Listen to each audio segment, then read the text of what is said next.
আজকে আমি তোমাদেরকে 5টি অ্যাডভান্স এডিটিং শেখাবো যেগুলো তোমরা বড় বড় ইউটিউবারদের ভিডিওতে দেখে থাকো। So welcome to the master class of video editing. আজকে আমি তোমাদেরকে শেখাবো character swing animation, 3D slide animation, text highlight animation, side animation. So let's start. Character swim animation বানানোর জন্য ক্যাপকাটে একটা ব্যাকগ্রাউন্ড অ্যাড করে নিয়ে তারপর একটা মেন পিএনজি অ্যাড করতে হবে। সো আমি এখানে খুঁজতেছি কোনটা আমি দিব। সো এখান থেকে এটাকে নিয়ে নিলাম, তারপর এটা সাইজটাকে অ্যাডজাস্ট করে নিয়ে ফার্স্টে একটা কি ফ্রেম, তার একটু দূরে যে আরেকটা কি ফ্রেম, ফার্স্টেরটা এসে 90 ডিগ্রি অ্যাঙ্গেলে ঘুরে নিচে দিয়ে দিতে হবে। তারপর গ্রাফস। সো হয়ে গেল ক্যারেক্টার সুইম অ্যানিমেশন, ফুল স্মুথ।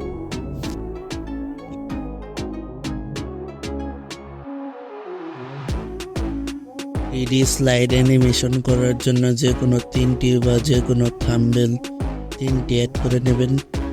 যেটাকে সবার লাস্টে বসাতে চান সেটাকে একেবারে ছোট, তারপর মাঝখানেরটাকে রাখবেন তার থেকে একটু বড়, তারপর সবার উপরে যেটা সেটাকে রাখবেন একটু বড়, আর পিছনে তো ব্যাকগ্রাউন্ড অ্যাড করবেন। সো এখন কাজ হলো ফার্স্টে একটা একটু দূরে নিতে হবে ফার্স্টেরটার থেকে, তারপর ব্যাকগ্রাউন্ডটাকে আর একটু বড় করতে হবে, ব্যাকগ্রাউন্ড যতখানি, তারপর ফার্স্টে, তারপর এখানে আর একটা দূরে যে, তারপর ফার্স্টের কি ফ্রেমে যে সাইজটাকে বড় করে ফ্রেম থেকে বের করে দিতে হবে। সো সেভাবে আমি সবগুলোতে করে নিয়ে আর বলবো না। সো এটাতেও সেম কাজ, আর একটা কি ফ্রেম এবং ফার্স্টেরটা এসে বড় করে দিয়ে তারপর ফ্রেমের বাইরে করে দিলাম। সো এখানে কিন্তু 2টা হয়ে গেল। সো তৃতীয় নাম্বারটা ফার্স্টে একটা, তার একটু দূরে যে একটা, তারপর বড় করে ফ্রেমের বাইরে। সো এখন কিন্তু 3D স্লাইড অ্যানিমেশনটা হয়ে গেল। সো স্মুথ করার জন্য গ্রাফস আইকনে ক্লিক করে এজ আউট 3, এটাতেও এজ আউট 3 দিয়ে দিতে হবে। Same process as out 3। So এখন এটাকে ডাউনলোড করে নেই।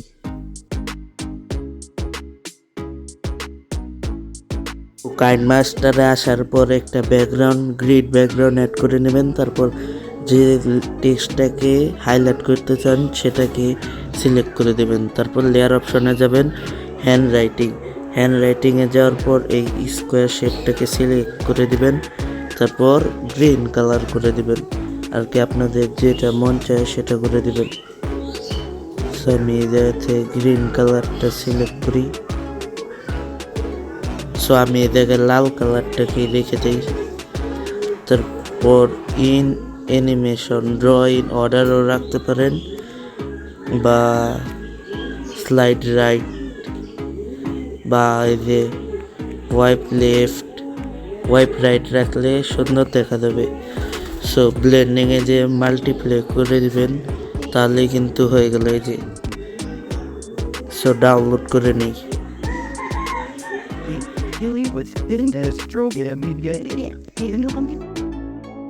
সাইড অ্যানিমেশন করার জন্য যে 2টা পিএনজি আপনাদের প্রয়োজন, সে 2টাকে কাইনমাস্টারে একটা ব্যাকগ্রাউন্ড অ্যাড করার পর সে 2টাকে অ্যাড করে নেবেন। তারপর লেয়ার অপশনে যাবেন, হ্যান্ড রাইটিং, তারপর এটাকে স্কোয়ার শেপ করে দিবেন, তারপর কালারটাকে দিবেন হোয়াইট।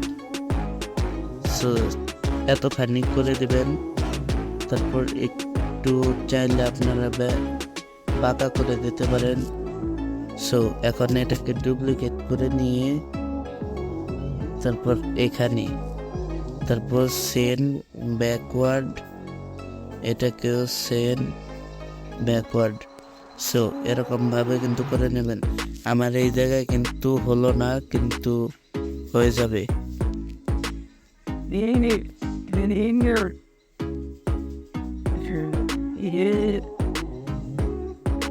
সো এই জায়গায় কিন্তু পিছনে চলে গেল এই দুইটা। সো এখন মেন পিএনজিটাকে অ্যাড করে নেবেন।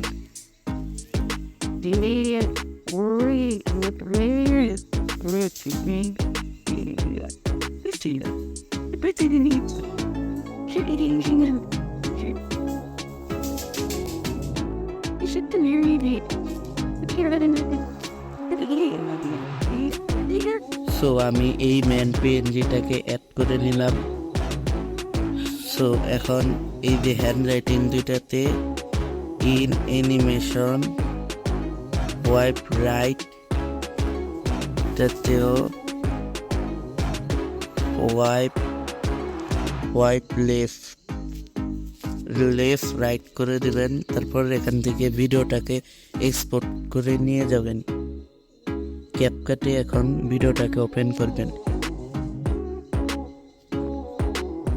হয়ে গেলে কিন্তু এখানে দেখবেন কোথা থেকে স্কেলগুলা বের হওয়া শুরু করছে, সেখানে একটা কি ফ্রেম অ্যাড করে দিয়ে এতখানি, তারপর এরকম করবে। সো এখন হয়ে গেল। তারপর এখানে একটা কি ফ্রেম অ্যাড করে আরেকটু দূরে দিয়ে, সো এখানে আমি কি ফ্রেমগুলোকে কেটে দিই।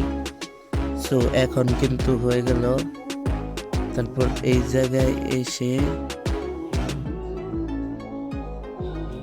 এই সাইডটাতে দিয়ে দিলাম। এখন কিন্তু দেখতে পারলেন এক সাইড থেকে আরেক সাইডে চলে গেল। তারপর এখানে একটা কি ফ্রেম অ্যাড করে এটাকে মাঝখানে এনে দেবেন। তারপর দেখতে পারবেন আপনাদের সাইড অ্যানিমেশন হয়ে গেছে।